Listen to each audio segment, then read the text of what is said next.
আমাদের দৈনন্দিন জীবনে এমন কিছু ঘটনা আছে যেগুলোতে ধৈর্য ধারণ করা আমাদের জন্য কঠিন হয়ে যায়, কিন্তু তা সত্ত্বেও আমাদেরকে অবশ্যই ধৈর্য ধারণ করতে হবে। কারণ আল্লাহ বলছেন, যাস্তাঈনু বিস-সাবরি ওয়াস-সালাহ ইন্নাল্লাহা মা'আস-সাবিরিন। তোমরা নামাজ এবং ধৈর্যের মাধ্যমে আল্লাহর সাহায্য প্রার্থনা করো। দেখুন, আল্লাহ এখানে নামাজ এবং ধৈর্যকে প্যারালালি নিয়ে আসছেন, ইকুয়ালি ট্রিট করেছেন নামাজ এবং ধৈর্যকে। তিনি বলছেন যে নামাজ এবং ধৈর্যের মাধ্যমে তোমরা আল্লাহর সাহায্য প্রার্থনা করো, তাহলে আল্লাহ ধৈর্যশীলদের সাথে আছেন, অর্থাৎ আল্লাহর প্রোটেকশন আপনার সাথে আছে। আপনি যদি ধৈর্য ধারণ করেন তাহলে আল্লাহর পক্ষ থেকে আপনার জন্য প্রোটেকশন তৈরি হয়ে যায়। কারণ আপনার ধৈর্যের সৌন্দর্য এতই মধুর যে মানুষ আপনাকে ভালোবাসতে শুরু করে, মানুষ আপনার প্রশংসা করতে শুরু করে।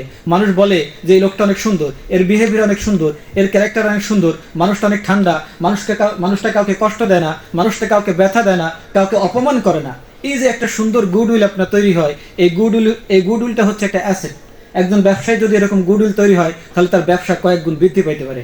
কারণ মানুষ যখন বুঝবে যে মানুষটা অনেস্ট, এই মানুষটা পেশেন্ট, এই মানুষটা ভালো, তখন মানুষ সবাই তার কাছে আসতে শুরু করে। এই জন্য আপনার পেশেন্স, আপনার গুডউইল, এটা হচ্ছে একটা বড় ধরনের অ্যাসেট, এবং এটা আল্লাহ তাআলার পক্ষ থেকে একটা সুরক্ষা। ডিয়ার ব্রাদার, যখন আমাদের জব থাকে না বা ব্যবসা বাণিজ্য থাকে না, যখন আমাদের টাকা থাকে না, তখন আমরা ইমপেশেন্ট হয়ে যাই, তখন আমরা রেস্টলেস হয়ে যাই। আল্লাহ বলছেন যে তুমি পেশেন্ট হও, তুমি ধৈর্য ধারণ করো, এবং তোমার জবের জন্য, তোমার চাকরির জন্য, তোমার অভাবের জন্য তুমি আল্লাহর কাছে দোয়া করো, তুমি নামাজ এবং ধৈর্যের মাধ্যমে আল্লাহর কাছে সাহায্য প্রার্থনা করো, এবং এইগুলো পাবার জন্য তুমি চেষ্টা করো, তুমি সামনে অগ্রসর হও। আশা করা যায় আল্লাহ রাব্বুল আলামিন তোমার এই সমস্যা থেকে তোমাকে উত্তরণ করবেন।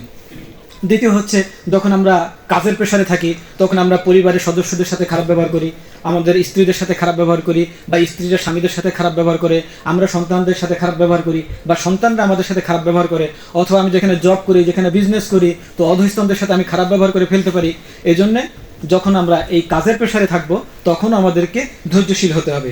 যখন আমাদের ফ্যামিলি টেনশন তৈরি হয়, এই ফ্যামিলি টেনশনটা এটা হচ্ছে অত্যন্ত মারাত্মক, অত্যন্ত সিভিয়ার। যদি এই ফ্যামিলি টেনশনে আমরা যদি ধৈর্যশীল না হই, তাহলে আমাদের ফ্যামিলি ব্রেকআপ করতে পারে, আমাদের জীবন ধ্বংসের দ্বারপ্রান্তে চলে যেতে পারে।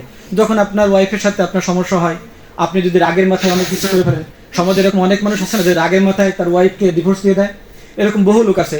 এরপরে আবার হুজুরের কাছে আসে যে আমরা কিভাবে একসাথে সংসার করতে পারি। তাহলে আপনি কি করলেন? যে আপনার রাগের মাথায় আপনি একটা সম্পর্ককে নষ্ট করে দিলেন।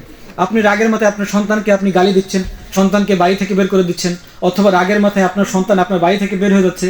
তো এইভাবে একটা ডিজাস্টার আছে, একটা দুর্যোগময় জীবন ব্যবস্থা আপনি খুঁজে আনতেছেন। সবকিছুর পিছনে আপনাকে সবর করতে হবে। এই ফ্যামিলি টেনশন যখন হয়, আপনি একটু সময় নেন। একটা কথা আছে, time is the best heal. সময়ের সাথে সাথে সবকিছু সমাধান হয়ে যায়, এবং আপনার মধ্যে প্রজ্ঞা তৈরি হয়, আপনার মধ্যে উইজডম তৈরি হয়। তখন আপনার মধ্যে আইডিয়া তৈরি হতে থাকে, যে আইডিয়ার দ্বারা আপনি আপনার ফ্যামিলিকে সুন্দর রাখতে পারেন, সবাইকে ঐক্যবদ্ধ রাখতে পারেন, একসাথে ভালোবাসার বন্ধনে মিলেমিশে একতাবদ্ধভাবে একটা সুন্দর পরিবার আপনি উপহার দিতে পারেন। এই জন্য সবকিছুর পিছনে আপনাকে ধৈর্য ধারণ করতে হবে।